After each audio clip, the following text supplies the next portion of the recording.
Welcome to the Great Detectives of Old Time Radio. From Boise, Idaho, this is your host, Adam Graham.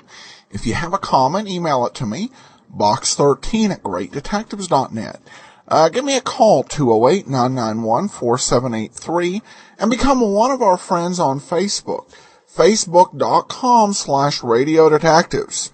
Today's episode is brought to you by the support of our listeners. Thank you so much for your support. And I want to thank Harris, who sent in a nice donation. We'll be sending all along access to our premium site, as we do with all donations of $7 or more.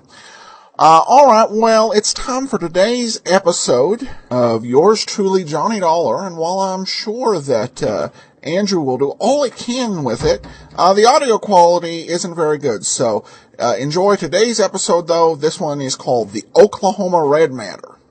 For your listening enjoyment, John Lund as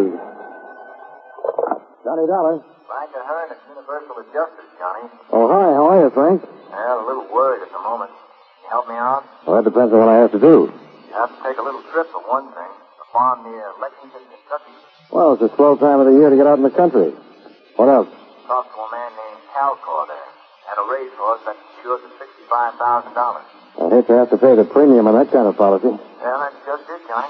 Got a wire on my desk here from a man in Calcor's business office. The horse was seriously injured and had to be destroyed. Wow. No wonder you're worried, Frank. I'll be right over. John Lund in another adventure of a man with the action-packed expense account, America's fabulous freelance insurance investigator. Yours truly, Johnny Dollar.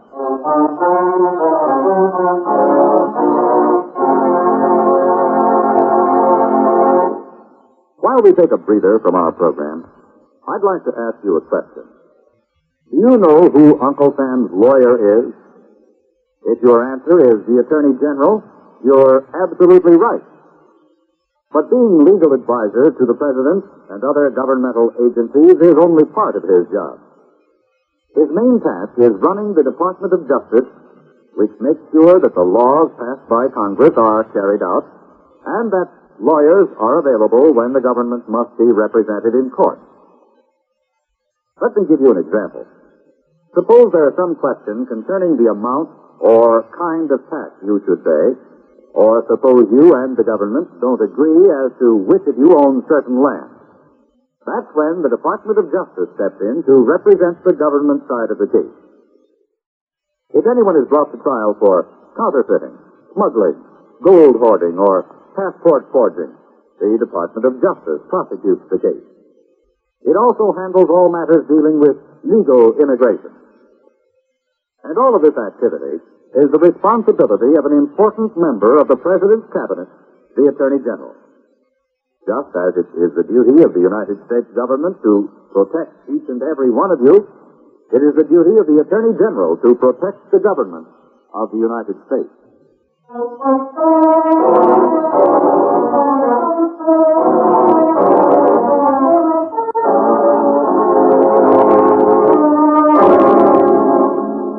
Expense account submitted by Special Investigator Johnny Dollar to the Universal Insurance Adjusters, Suite 814, Kittredge Building, Hartford, Connecticut. The following is an accounting of expenditures during my investigation of the Oklahoma Red Matter. Expense account item 1, $107.80. Airfare and incidentals between Hartford and Lexington. Item 2, $5.50. Transportation from the airport to the Great Southern Hotel, where I checked in and changed clothes. Then to an address on Peach Avenue, Calgore and Company, Incorporated. Mr. Calgore is never here, Mr. Dollar. Spent all of his time at the farm. You'll have to see him there. Well, maybe I won't have to bother him at all. How about Mr. Monroe? Mr. Monroe isn't with Mr. Calgore's office anymore. That's funny. He was yesterday afternoon when he sent my company this wire about the policy. He and Mr. Calgore ended things. I might as well tell you. Oh. Well, is there anybody else around here I can talk to about this? I think you'll have to see Mr. Calgore. A phone call to the Calgore Farms disclosed that Mr. Calgore was out for the day. Another half hour of conversation in the office, and the reluctant clerk finally gave me a name and an address. He was a tall, lanky man who never took his hat off. Dr. Pierce, veterinarian. Bald Oklahoma Red, huh? Yeah. The people who wrote policy sent me down from hospice. Is there something wrong? Matter of procedure, Doctor. Mr. Calgore's office has filed claim for a $65,000 indemnity. Apparently, Mr. Monroe, who handled these things for Mr. Calgore, is no longer with him. Yes, I understood the quarrel. And Mr. Calgore is not around at the moment. I don't get it. If Lloyd Calgore has been buying that much insurance, he's got a right to file a claim for it. Just good business to get the facts, that's all. You treated the woman? Yes. The wire said something about a piece of machinery. A tractor with a blade up. He had red back into it hard. Cut through his right hamstring all the way to the bone. Do you make out a report in a case like this? In honesty. The animal's just like a human. Any of them are liable to get sick or hurt sometimes. Yeah. Oh, thanks. Oh. Most of the tendons were cut, huh? These that weren't fettered were arrested. Uh-oh. Yeah. This notation about the carcass. Cremated on the premises. Why so fast? Calgore wanted it that way. Well, that'll make my job a little more complicated. Unless you took some x-rays. There was no need to. Paralysis had already set in by the time I got there. What do you need him for? Proof that the injury occurred more than anything else. Mr. Calgore called you right after it happened, did he? That's right. I got there maybe 10 minutes later. Lloyd was alone with the horse. And the minute I laid eyes on that animal, I knew it was him. And you advised Mr. Calgore he had to be destroyed? I didn't have any choice. Did you consider calling in another vet? No use doing that. Did Mr. Calgore ask you to call in another vet? No, Mr. Dollar. He took my word for it. Why don't you? Part of my job, Dr. Pierce. I can't take anybody's word for anything.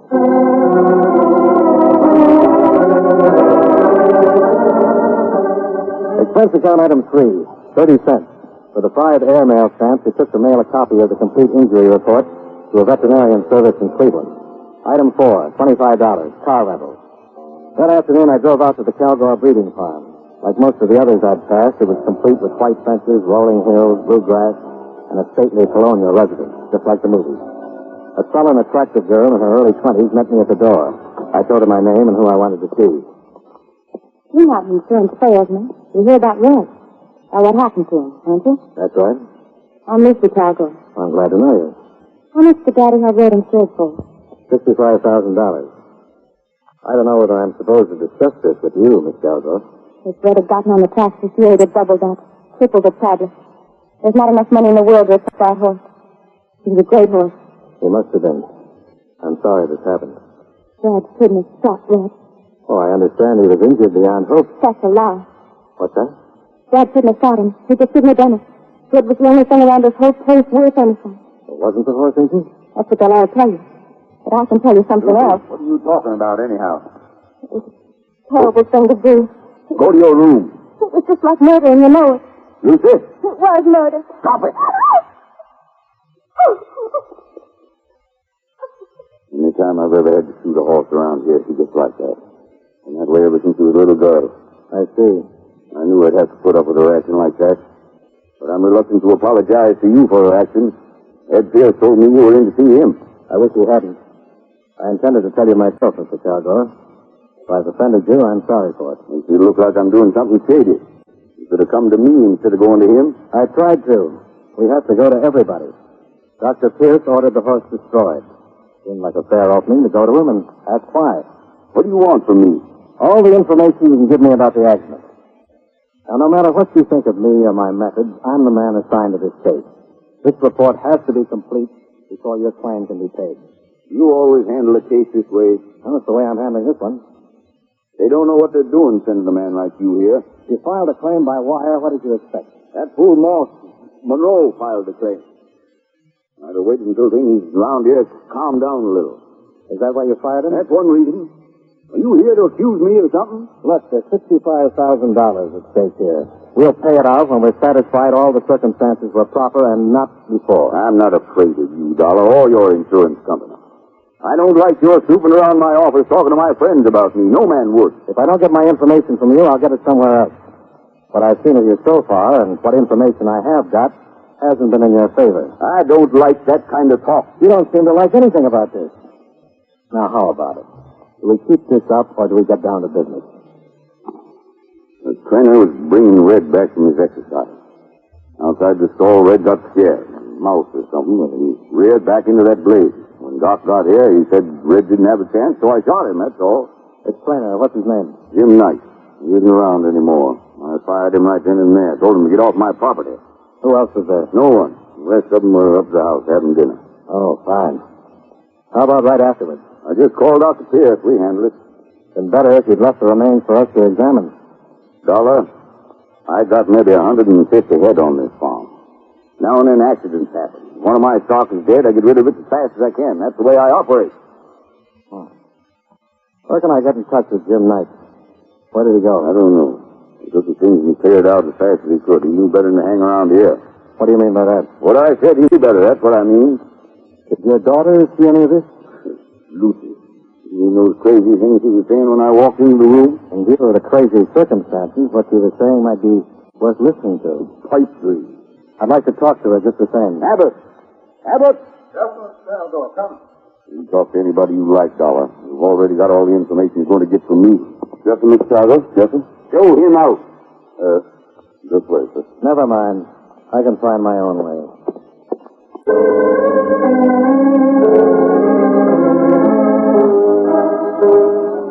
When I left Lloyd Calgore, I wasn't sure whether I'd talked to a sane man or not.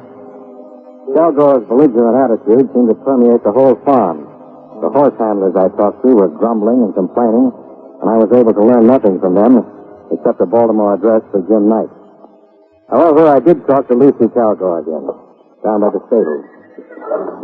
I thought you left a long time ago. I wanted to talk to you before I did. What about, Mr. Dollar? Your business is with my dad, not with me. Oh, pardon me if I seem a little confused. Earlier today, you were very anxious to tell me something. Was I? Yes, you were. What is this, anyhow? I wish we hadn't met at all. But we did. And you said there was no need to destroy the horse after it had been injured. Did you mean the horse could have been saved? Did you have a reason for saying something like that? I've just been very upset lately. All of us around here have. Yeah, I'm getting that way myself. Red was the best horse we've had in the stable in 5 years. We've all been counting on him since he was a colt. And when this stupid thing happened, it just turned all of us upside down. Is that your explanation for the things you said to me? Yes, for the moment. Please don't ask me any more questions right now.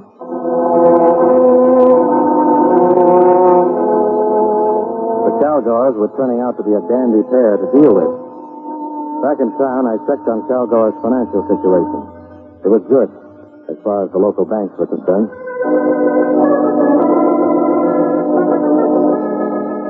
Expense account item 5, $2.20, telegram. One to Hartford requesting further information regarding Calgore's credit standing. The other to Baltimore, Maryland, addressed to Jim Knight. The next morning, I received an answer to the latter. Johnny Dollar. Baltimore, Maryland, calling Mr. Dollar. You want to hold on? Sure. Ready here with your call to Mexico. Go ahead. Thank you. Hello? Hello. Hello. Is this Mr. Dollar, the man who sent the telegram? Yes. Who's this? I'm Jimmy Knight's mother. The wire said it was important for him to get in touch with you. I thought I'd better call and tell you where you could reach him. Well, that's very kind. Now, he's at the Calgore farm near Lexington. You can reach him there through Mr. Lord. Wait a minute. Calgore. He left there 3 days ago, Mrs. Knight. Didn't he come home? Why, no. Well, are you sure he isn't at the Calgore place? I'm positive. Do you have any other ideas where he could be? No. But this doesn't sound like him, Mr. Dollar. He wouldn't just go off without letting me know about it. Are you sure? Of course I'm sure he's my son. Maybe there's something wrong. Yeah. Maybe there is.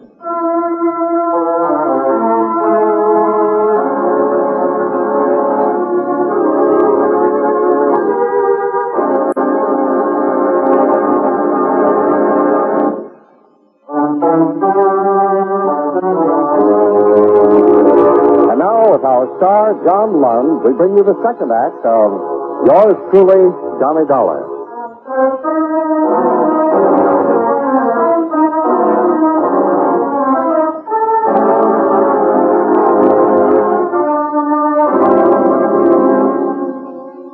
When I talked to Jim Knight's mother in Baltimore, the Calgar claim was just about at a draw. I had a strong suspicion that the death of the horse had not occurred as reported. On the other hand, I had found no apparent reason for Calgar to do away with an animal that was evidently more valuable than the insurance it carried. It came down again to searching for the only other witness, Jim Knight. I promised his mother I'd have him contact her if I found him anywhere around Lexington. But that didn't seem likely after re-questioning several people at the Calgar farm. Now, this is where Mr. Knight stayed all the time he was here, Mr. Dollar. Uh-huh. You can see for yourself it's all cleared out. Not a stitch left. Did you happen to see him leave? No, sir. Right after the accident, he's gone. Just like that. I wonder if any of the others saw him. We talked about that. Nobody saw him go. Did he have a car? No, sir. Well, he got to have a suitcase or two. How do you suppose he got away from here, then? Adam, I guess. I don't know. He could have lugged him out to the road and flagged himself a ride or waited for the bus. Maybe someone drove him? Miss Lucy might have, sir. She drove Mr. Knight around now and then.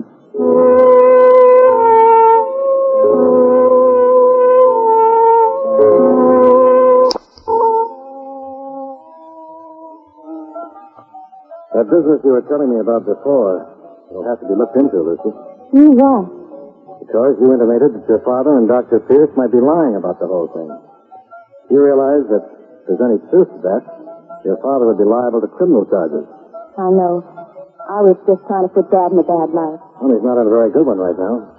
It was just a spite, and I thought of it, too. See, Dad and I have been arguing for weeks now. And when I walked in the door yesterday, you saw a way to get back at him, is that it? Something like that. Is that Oklahoma Red up there? Mm-hmm. I took the picture myself. Well, I'm no horseman, but he looks like a lot of horse. He was. Do you know that the worst broken down plug who ever pulled a junk wagon has more dignity than any man who ever lived? Well, that's one way of looking at it. What's the trouble between you and your father? A man named Jim Knight. Used to work here as a trainer. Yeah, I heard. I was going to ask you about him. Yes, I thought you might. Jim and I saw quite a bit of each other, and Dad never liked that. Why? Well, I suppose because I'm all he has left. Mother and Bob, he was my older brother. They were killed in an accident a few years ago. Dad had been looking for an excuse to get rid of Jim. Your father doesn't strike me as the kind of man who'd have to give an excuse to fire someone he didn't like. Do you think he was mad? What? Nothing. Jim was a good trainer. Very good with work, most important. When the accident happened, I can imagine what Dad had to say to him when he fired him.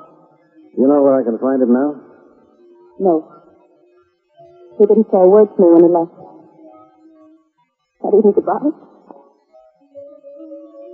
Lucy, do you suppose your father will ever calm down enough so I can talk to him? I don't know. The Cowgirls have always been a terribly angry bunch of people. Very emotional. There doesn't seem to be much of a let-up these days. Is that what you meant when you asked me if I thought he was mad? I suppose so. It's almost as if he's on the verge of something lately, something desperate. His mood's frightening sometimes. I didn't used to. And I was thinking, a couple of years ago, Daddy bought a new car.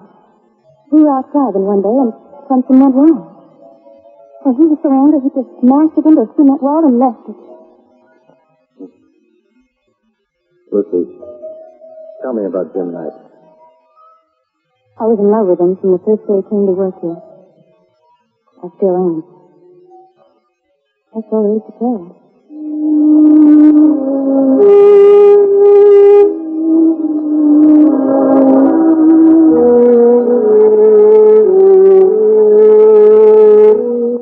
I saw Lucy Calgar again the following afternoon when I returned to talk with her father. She told me he was gone and wouldn't be back until evening. I spent some more time with the people on the farm, trying to find out anything that would help, but nothing did. That night, when I picked up my key at the hotel desk, there was a message to call Operator 18 in Hartford. It was Frank Ahern. Cowgirl's got a very good rating. He's done his branch. He hasn't used money. Well, then that angle is practically out, Frank. There's just no reason for him to kill that animal that I can think of. How about the others? No one seems to know what happened to Jim Knight. This, as far as we go, John? Somehow I feel there's more to it. What it is, I don't know, Frank. It beats me. Well, how about going to the police and asking them to help you locate that? Something just occurred to me, Frank. What? Cowgirl hasn't threatened to go to the insurance commission or to sue us yet. That's usually pretty sensitive for a man like him. Yeah, it is. If he's got a just claim.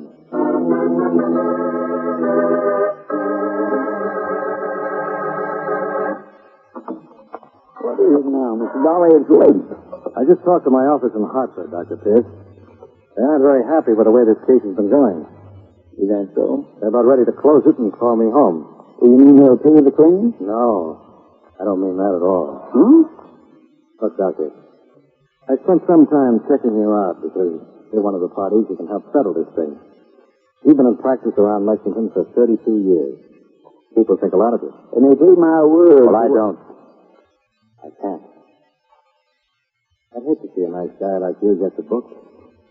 I think I can stop it, if you'll cooperate. The book? What do you mean? Forget I'm an insurance investigator. I'm just a guy giving you some information. When I said my adjustment company is ready to close the case, I mean that Cowgirl will have to sue for a settlement. In court, he'll have to produce Jim Knight and prove his story. With what we have so far, he'll lose the suit, and the insurance company will file charges against him for attempting to defraud. And they won't fool around. There's more outfit tougher than an insurance company when somebody's trying to cheat him. And, you'll have to be in court, too. Mm-hmm. You see what I mean? Yes. Well, how about it? I've been his friend for 18 years. And he asked you to lie for him. That's understandable to me. But in the court, it's perjury. False testimony. What does it do to me? That's up to the company. I'll have to hear your part of it first. Oklahoma Red was dead when I got there. He hadn't been in any accident. Lloyd made me promise to tell you that. Lloyd just got it. Just got it. Why? Well, Red wasn't the horse Lloyd thought he was. Great confirmation that it just wouldn't run. Lloyd got the mad and shot. And Knight saw it. Is that it? Yes. Lloyd probably gave him some money to go with.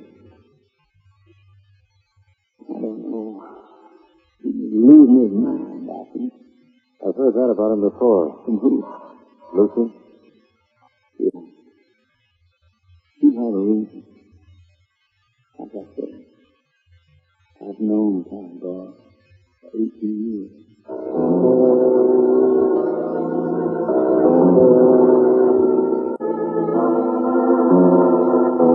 Expense account item 6, 35 cents.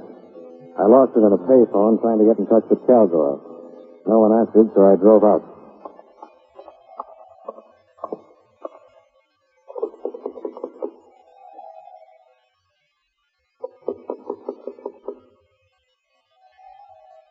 Hey in there. Open up.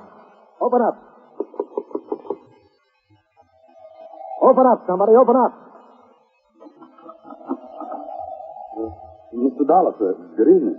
Hello, Abbott. Can you hear me? Mr. Dollar, maybe this ain't such a good time to be coming around. Is Mr. Cowgirl back yet? Yes, sir, he is, but I'd like to see him. Mr. Dollar, please, All right, Abbott. You go on ahead. All right, Miss Lucy. Hello, Johnny. Dad's not in a very good mood. Neither am I. Hey, you've been crying. What's this? Oh, I just don't seem to be able to do anything with baby. There now.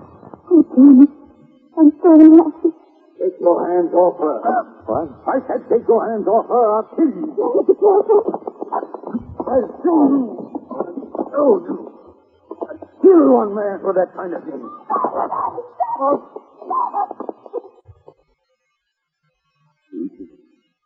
Lucy, baby. No, don't touch me. What? Johnny. I'll get a doctor. No, where'd he go? I don't know. What's that mean? Danny, did you hear? About killing someone else? He was talking about Danny. Danny. Oh, Danny.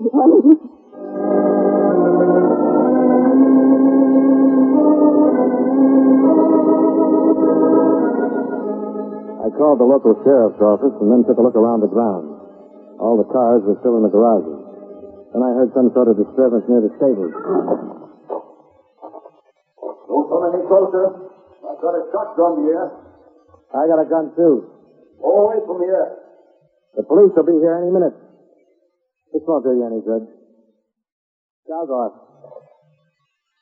Be better if you're in the house, ready to make a statement. Dr. Pierce told me he lied for you. And you said you'd killed someone. Was it Jim Knight? I told you to go away from here. You'd better come out. I'm going to pay a whole bunch of you. Don't do anything foolish.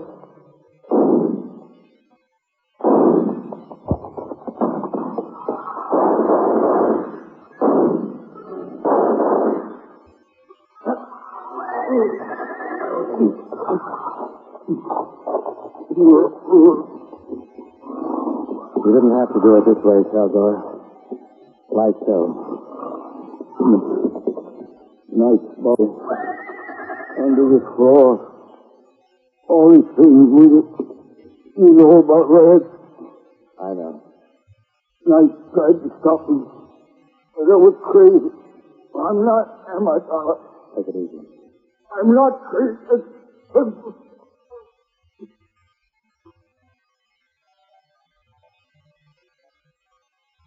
Well, that's that.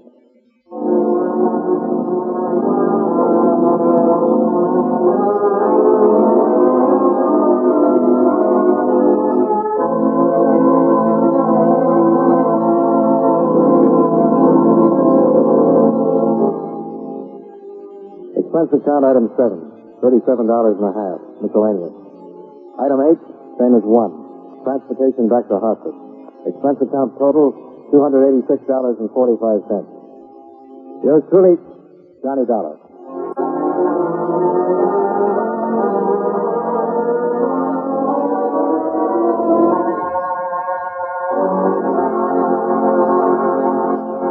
Welcome back. Well, I don't remember.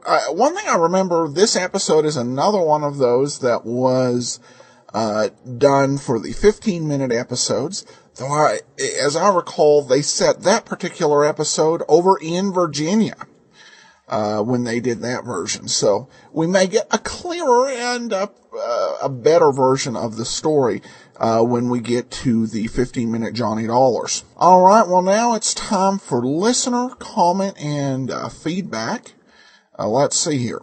Vinny comments, from the bottom of my heart, thank you. Thank you for filling a gap that has long been empty. I love the theater of the mind. I love that it has gone back into my teens. It started with a drama that I really wish I could remember the title, but I recall it being some drama that took place in Brazil or some South American country.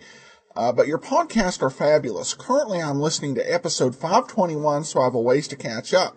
Then there's Dragnet and Superman to start listening to, so I have plenty to listen to. Plus, I only started at episode 388, which is what iTunes started at. So I'll need to go back and listen to 387 more episodes. Thank you again so much. Well, thank you, Vinny. And maybe the series, because you mentioned is some South American. You know, it might be Bold Venture. It was set in Latin America, over in, pre-Castro Cuba.